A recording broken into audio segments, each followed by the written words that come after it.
Agam hendak meraih bahu Fazila, tapi wanita itu malah membalik badannya menghadap Agam. Mas Agam, aku pergi dulu. Semoga Mas Agam mendapatkan orang yang lebih baik dariku. Assalamualaikum. Fazila buru-buru pergi. Faz tunggu sebentar.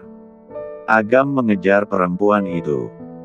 Fazila mengepalkan tangan, tapi tak mau menoleh di lorong kosong gedung TPA. Pulanglah dengan payung ini. Anak-anakku butuh ibu yang sehat.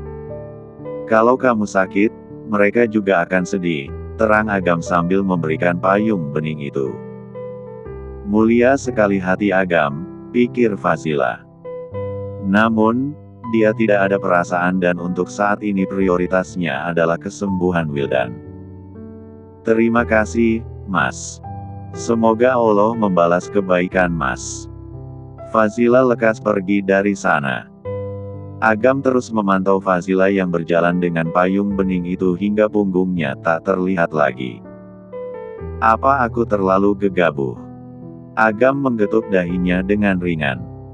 Seharusnya aku melamar Fazila dengan cara yang romantis. Tiba-tiba Agam mengingat seseorang yang mungkin akan murka jika ia tak memenuhi janjinya. Astagfirullah, aku melupakan janjiku dengan Umi. Apa aku harus menemui Haura? Agam dilanda badai dilema. Ini juga hampir maghrib, mungkin dia sudah pergi dari sini. Setelah berpikir panjang, Agam memutuskan kembali ke kafe itu. Meski dia tahu kemungkinan terburuk tidak bertemu dengan Haura. Setengah jam kemudian, Agam tiba di kafe yang dimaksud. Masih hujan. Agam menyipitkan mata kala menengok sosok wanita bercadar putih dengan gamis ungu susu. Apa dia orangnya? Langkah Agam yang terasa berat sekali itu ia paksakan. Assalamualaikum. Agam mencoba mendekat. Apa kamu Haura? Haura mengangkat kepala. Iya, saya Haura. Maaf. Agam duduk di depan meja bundar putih. Ia memperhatikan 2 cup minuman sudah dihabiskan wanita itu. Kamu pasti sudah menunggu lama sekali. Aku pikir Mas Agam gak akan datang. Gak apa-apa kok Mas. Mas pasti banyak kerjaan ya sampai gak sempat angkat telepon. Positif sekali wanita ini, pikir Agam. Mas pesan dulu makanan dan minuman, kita masih punya waktu 30 menit sebelum salat maghrib, tukas Haura dengan nada lembutnya. Baiklah, aku jadi gak enak sama kamu. Sekali lagi aku minta maaf Haura. Nggak masalah Mas. Kalau saja Haura tahu Agam baru saja melamar Fazila, entah bagaimana reaksi wanita itu. Haura meneguk kopi latte sejenak. Aku tahu pasti sangat berat untuk Mas menerima perjodohan ini. Agam yang menyeruput kopi hangat itu hampir tersedak. Aku juga nggak maksa Mas Agam buat lanjutkan ta'aruf ini. Kalau Mas Agam punya wanita lain. Agam semakin tak nyaman setelah dia melihat kemuliaan hati Haura. Aku nggak mau Mas Agam merasa terpaksa dan kita menjalani rumah tangga yang akan menyakiti banyak hati. Haura kembali meneguk minuman manis itu. Memang tak dapat Haura pungkiri sosok Agam tampak begitu atletis. Aura pria tampan Timur Tengah mengingatkan dia dengan lelaki yang ia sukai di Mesir sana. Sebelum ini kamu pernah pacaran? Tanya Agam. Haura tahu pertanyaan tentang masa lalu pasti akan dikorek. Sebab, banyak orang bilang perempuan itu dinilai dari masa lalunya. Belum pernah Mas.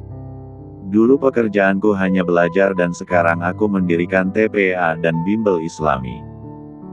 Agam memicingkan mata. Kamu punya tra?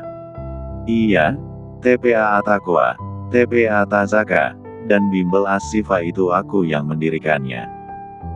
Jadi kamu owner TPA At-Taqwa. Kamu berarti kenal Fazila? Tanya Agam dengan nada terkejut. Haura diam sejenak. Ia jelas bertanya kenapa pria itu bertanya tentang Fazila.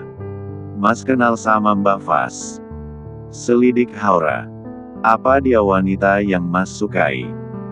Kalaupun dugaan Haura benar, betapa hancurnya hati dia. Padahal ia sangat berharap bisa mengenali pria itu sampai ke tahap lebih serius. Agam bisa membaca ekspresi mata berair Haura yang mengindikasikan kekecewaan. Ra, kamu orang yang sangat menyenangkan. Agam sengaja mengalihkan pembicaraan. Ada rasa tidak tega dalam diri Agam. Bayangkan saja Haura sudah menunggu Agam selama 2 jam di kafe. Jika dia mendengar isi hati Agam yang sebenarnya pada Fazila, itu pasti hari yang buruk untuk dia. Terima kasih Mas. Haura tak mau lagi bertanya yang menciptakan prasangka. Aku dengar kamu sekolah di Mesir, apa nggak ada yang nyantol di sana? Waktu di sekolah dan kuliah aku benar-benar fokus belajar. Aku nggak mau mengecewakan orang tuaku. Jawaban Haura membuat Agam merasa wanita itu sangat berbakti dengan orang tuanya. Agam terus mencari sisi kekurangan yang apakah dia bisa toleransi atau tidak. Kalau aku nggak alim-alim banget, cengir Agam. Aku punya banyak mantan pacar, tapi nggak ngapa-ngapain. Terus ngapain Mas pacaran? Agam menggaruk kepala. Iya juga ya. Ia nyengir lagi. Keduanya tertawa bersama. Malam harinya, Haura pulang sendirian. Dia juga menghindari khalwat di mobil bersama Agam. Saat tiba di ruang tamu, ayah dan ibunya duduk menunggu dia. Gimana tadi? Apa Agam sesuai dengan yang kamu mau? Tanya sang ibu. Mama kayak polisi aja, seram banget interogasinya. Sang ayah menggelengkan kepala. Assalamualaikum. Kafka datang dengan wajah lele itu. Mereka menjawab salam dengan kompak. Kaf, kamu ngapain malam-malam ke sini? Sang ibu berdecak pinggang. Masa gak boleh ma aku pulang? Kafka duduk di samping sang ayah. Aku kangen aja sama keluarga kita. Maryam ingat dengan Fazila dan anak-anaknya. Mulut itu sudah gatal untuk membebel, tapi sayang ia tahan demi wanita bercadar itu. Kalau kamu datang ke sini minta restu hubunganmu dengan Ratna, sebaiknya kamu pulang saja, bebel Maryam. Justru Kafka ingin bertanya tentang pendapat keluarga akan perasaan aneh yang ia alami. Hambar terhadap Ratna. Udah mama bilang, amalin ayat penyembuh sihir, kamu tahu sendiri Ratna itu jahat sekali, dia pasti yang guna-guna kamu. Mama tahu dari mana Ratna yang guna-gunain aku. Kita nggak boleh suzon begitu, ma. Kamu masih belain dia. Bukan belain dia ma, tapi mama menuduh Ratna tanpa bukti. Maryam memutar bola matanya. Lalu mengalihkan pandangan pada Haura. Sayang, apa kamu mau lanjut untuk ta'aruf dengan Agam? Insya Allah ma, Mas Agam orangnya lucu, tapi ya aku agak ragu juga. Ragu kenapa? Dia kenal dengan Mbak Fas yang mengajar di TPA aku. Kafka jadi tertarik dengan pembicaraan itu. Apa dia suka dengan Fazila? Nggak tahu, tapi dia sering ngomongin soal Kak Fas. Banyak sekali penggemar Fazila ini, kemarin tukang benerin genteng, satpam yang ada di kantor, si Bilal sekarang gebetan kamu juga. Kafka memanas. Entah kenapa dia jadi terganggu dengan info tadi. Bilal. Pagi harinya di kantor, Fazila dicegat oleh. Assalamualaikum, Fas. Pria yang merekomendasikan dia menjadi Pak Kafka itu tersenyum. Fazila mengangkat kedua bahu di lobi kantor. Astagfirullah Mas Agam, ngagetin aja. Ya, kita udah lama nggak ngobrol intim gitu. Bisa gak Mas kata intim itu dibuang? Astagfirullah, belum pantas ya, tapi kalau aku ngelamar kamu sekarang gimana? Hah? Fazila terbelalak. Ekem. Kafka datang dengan muka masamnya.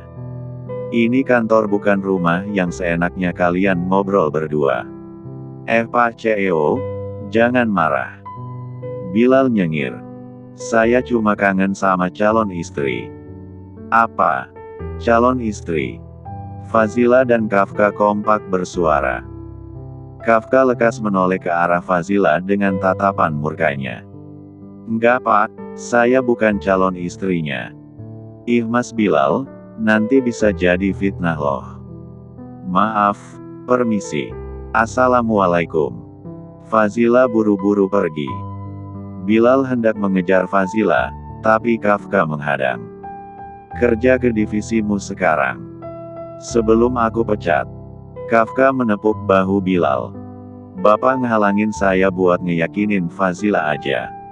Susah tahu Pak ngeyakinin dia. Saya CEO di sini, bukan teman curhat kamu. Sudah sana jangan ganggu asisten pribadi saya lagi. Bilal merasa ada nada cemburu yang tersirat dari ucapan Kafka. Terserah saya dong Pak, Fazila saja masih single. Kafka berdecak sambil memegang tas kerjanya. Pergi ke ruanganmu atau aku suruh satpam seret kamu keluar dari bandara ini. Bilal terpaksa meninggalkan tempat itu dengan kehampaan hati. Sementara itu Kafka masih dengan suasana hati yang buruk. Wajahnya tidak menyenangkan sama sekali saat masuk ke dalam ruangan. Pak, saya bawakan kopinya. Kafka masuk begitu saja. Ada bara api yang sulit sekali untuk dipadamkan ketika pria itu mendengar kabar Fazila dilamar pria-pria itu. Senang kamu digoda sama Bilal. Aku juga dengar kamu disukai oleh Agam, udah merasa hebat kamu. Kafka menghempaskan bokong dengan kasar.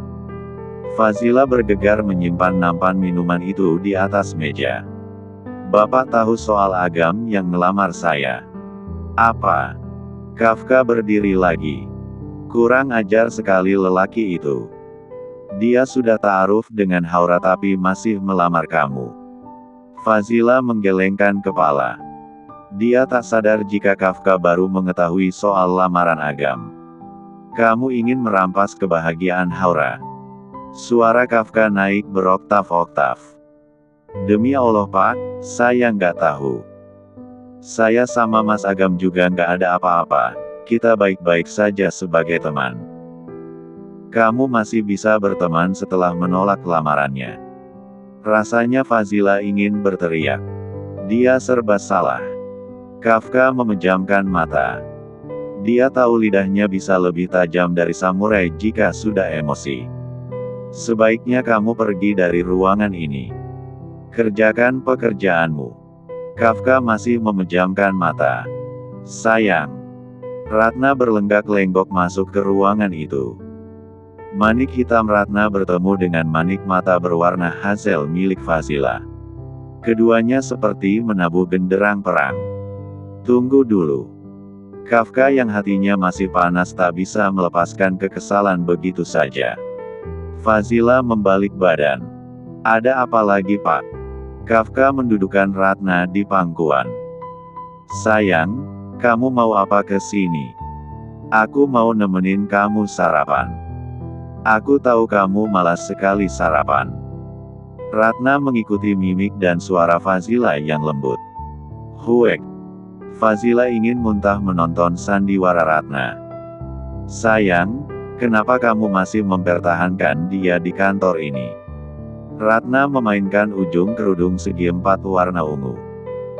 Bukannya gak pantas ya wanita bercadar yang bukan mahram jadi asisten kamu? Ini aku lakukan demi kamu sayang, bukannya dulu kamu gak suka aku punya pak yang seksi. Tanya Kafka masih dengan misi memanasi Fazila. Ratna pula merutuki dirinya berulang kali.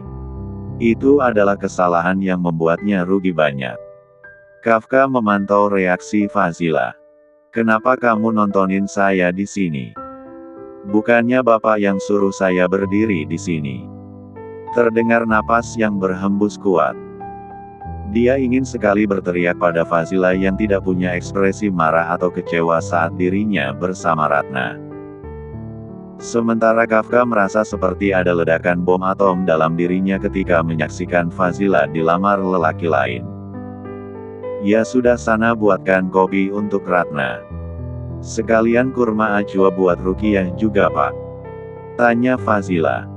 Kamu pikir aku ini diguna-guna apa? Suara Ratna meninggi. Sayang, asisten kamu ini udah keterlaluan deh. Percuma pakai cadar tapi kelakuan kayak anjing.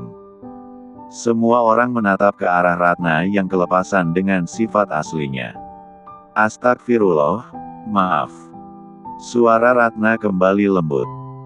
Aku juga sama emosinya sama kamu sayang, asisten kamu bikin darah tinggi. Fazila memutar bola matanya saat keluar dari ruangan itu. Sepertinya memang dua orang ini perlu diruqyah. Siapa tahu susuknya masuk ke dalam kopi. Wanita bercadar itu memang hafal dengan doa-doa ruqyah. Dia membacakan ayat-ayat ruqyah sesuai dengan tuntunan Rasulullah. Meniupkan ke arah kopi Kafka dan Ratna. Saat tidak ada Fazila, Kafka berdiri. Maaf Rat, kita tidak seharusnya terlalu dekat. Kafka duduk di sofa. Kamu kenapa jadi sering ke kantorku pagi-pagi? Nggak boleh ya. Wajah Ratna jadi sendu. Kamu sebenarnya niat gak sih mau nikah? Kenapa cuma aku sendiri yang nemuin wonya? Kafka merasa lupa apakah dirinya pernah menjanjikan pernikahan. Semenjak beberapa bulan ini dia merasa hambar bersama dengan Ratna.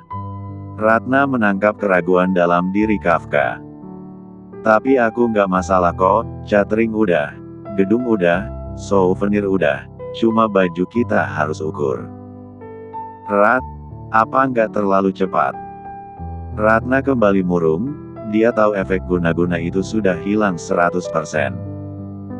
Apakah dengan tidur dengan Kafka, pria itu akan mantap untuk menikahnya? Hanya ada satu cara itu lagi.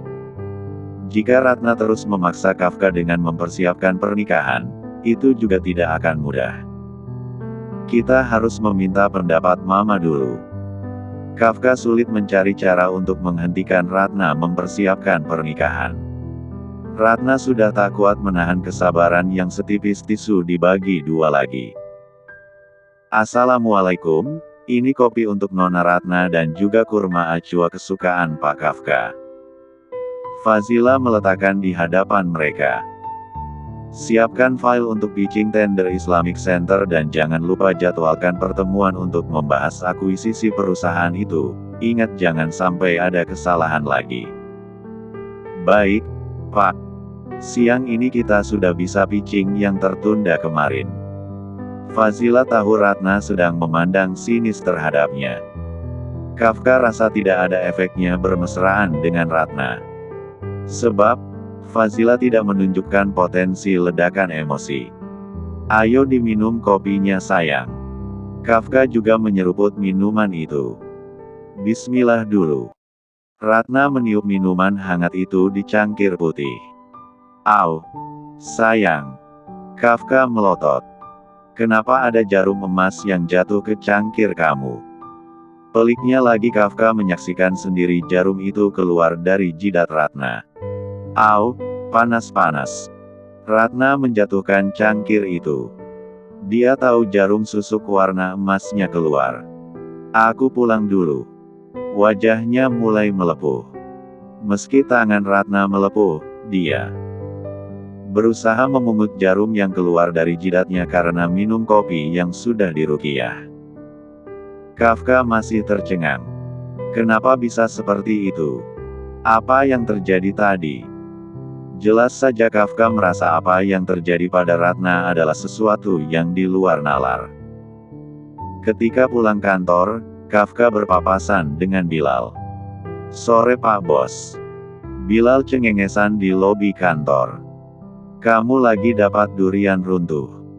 Kenapa bahagia sekali? Kafka memicingkan mata penuh selidik. Uang tabungan saya sudah 1 miliar Pak. Ingat gak 4 tahun yang lalu saya bilang mau melamar anak orang kalau uangnya sudah cukup. Kafka berhenti melangkah. Jadi kamu mau menikah? Iya, saya mau melamar Fazila. Apa? Kafka melotot. Semua orang yang ada di lobi kantor sempat merasa dunia seakan berhenti seketika. Ini saya baru ngasih tahu ke Bapak loh, saya rencananya mau lamar Fazila pakai helikopter terus nanti tulisan "Will you marry me" di spanduk ini saya bentangkan di. Kafka buru-buru pergi. Dia sibuk dengan ponselnya. Yah, Pak, saya belum selesai bicara loh. Kok main pergi begitu saja?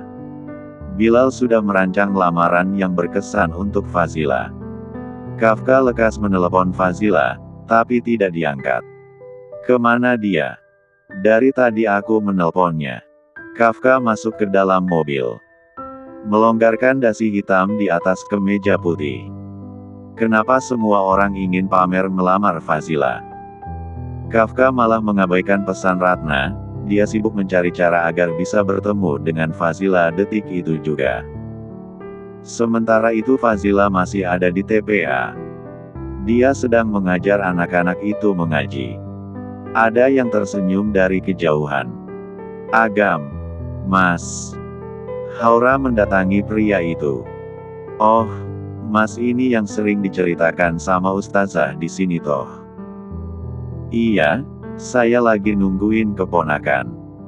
Atau ngeliat si pengajar. Agam tersipu. Hati Haura jadi getir. Ia bisa merasakan sorot cinta dari netra Agam pada Fazila. Fazila yang tak tahu apapun tetap mengajar di sana. Usai dia mengajarkan doa sehari-hari pada anak-anak itu, Fazila keluar dari ruangan. Dia menuju toilet. Astagfirullah. Ini kenapa Kafka mengirim banyak pesan? Fazila sempat terhenti di depan pintu toilet. Nanti sajalah bacanya, lagi pula ini kan bukan jam kerja. Fazila masuk ke dalam toilet, dia menatap cermin. Menghembuskan napas. Mbak Fazila. Haura menutup mulut dengan tangan kala memandang sosok wanita yang membuka cadarnya. Mbak Faz masih hidup.